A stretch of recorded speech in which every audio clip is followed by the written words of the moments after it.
عالي اهو بس مش جو. انت بتصوره؟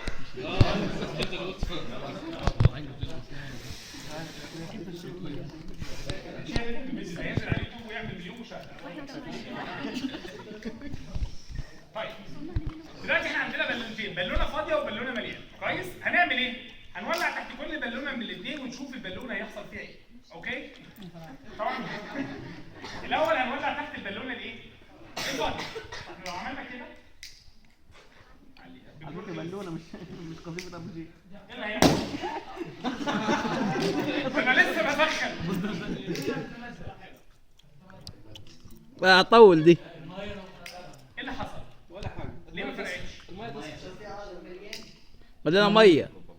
يعني فيها ميه المفروض تفرقع، البلاستيك يسيح. لا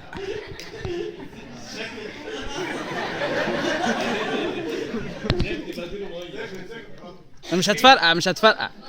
ميه تسخن جواها ما تفرقعش برضه. عارفين ليه ما فرقعتش؟ هو هترمي علينا ولا؟ هو طبعا انا مش هشرح السبب الكيميائي لكن انا هسقطها علينا. بالظبط لو اسقطناها على اي واحد فينا هنلاقي ان الانسان اللي فاضي من جوه مع اول مطب مع اول تحدي مع اول مشكله بايه؟ بيحبط بيفرقع.